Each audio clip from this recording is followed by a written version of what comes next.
Goeiedag, Garsfontein geloofsfamilie. Vir duisende jare groet Christene mekaar met die woorde: Die Here het opgestaan. Die Here het waarlik opgestaan. Sondag is vir ons die belangrikste dag in die week. Sondag is die eerste dag van die week. Die hele Sabbat het geskuif van 'n Saterdag na 'n Sondag toe, omdat vroeë Christene gevoel het, hulle wil elke week op die dag van die opstanding by mekaar kom. Verlede Sondag was Opstandingssondag en dis die hoogtepunt in elke Christen se jaar. Die Here het opgestaan. Die Here het waarlik opgestaan. Ons lees vandag saam met 1 Korintiërs 15, waar Paulus skryf baie jare na die opstanding aan 'n gemeente en hulle herinner dat hierdie is die basis van wat julle glo. As dit nie was vir die opstanding nie, dan sou niks goed uitgewerk het nie. Ek lees vir ons 1 Korintiërs 15. Ek herinner julle broers aan die evangelie wat ek aan julle verkondig het en wat julle ontvang het en waardeur julle ook gevestig staan. Deur die evangelie word julle ook gered as julle vashou aan die boodskap, soos ek dit aan julle verkondig het. As julle aan iets anders vashou, het julle te vergeefs tot geloof gekom. Die belangrikste wat ek aan julle oorgelewer het en wat ek ook ontvang het, is dit. Christus het vir ons sondes gesterf, volgens die skrifte. Hy is begrawe en op die 3de dag opgewek, volgens die skrifte. Hy het aan Sefas verskyn, daarna aan die 12, en daarna aan meer as 500 broers tegelyk, van wie sommige al dood is, maar die meeste nou nog lewe. Daarna het aan Jakobus verskyn, en toe aan al die apostels. Heel laaste het hy ook aan my, die ontydig geborene, verskyn. Julle kan as groep dit asseblief verder lees, maar net in hierdie stukkie is daar soveel wonderlike goed opgeteken.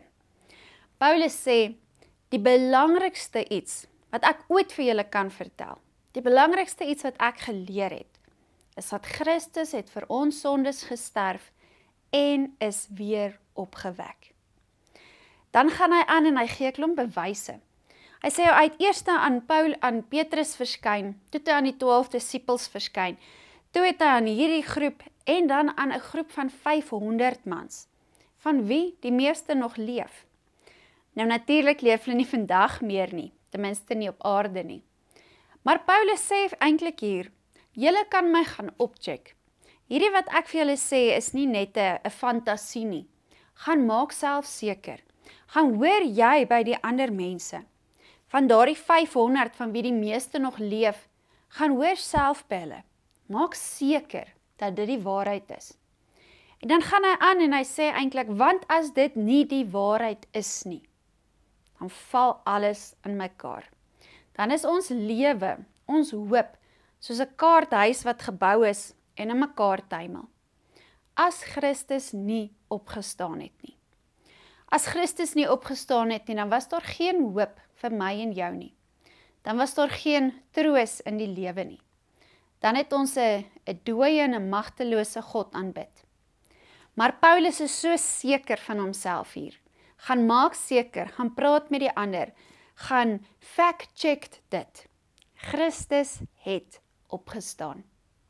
En daarom is ons situasie vandag anders. Daarom het ons wel hoop. Daarom weet ons, is daar lewe na die dood.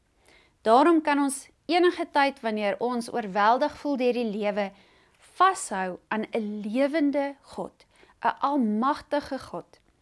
'n God wat, as hy die krag het om dooies op te wek, om self uit die dood uit op te staan, dan het hy meer as genoeg krag om my en jou deur ons aardse probleme te help.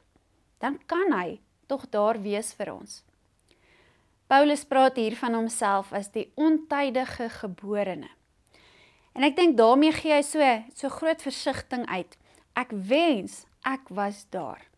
Ek wens ek was tydig gebore, vroeg genoeg gebore, om self saam met Jesus te stap. Hoeveel keer wens ons dit nie ook nie? Ek wens ek kon aan Jesus vat. Ek wens ek kon langs hom sit en met my kop op sy skouer lê soos Johannes.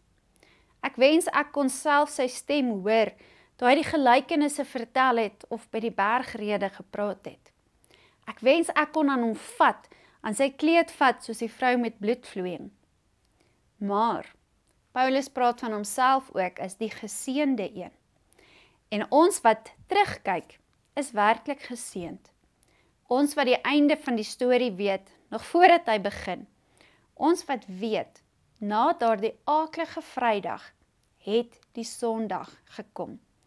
Die son het opgekom, Christus het opgestaan. Die Here het werklik opgestaan.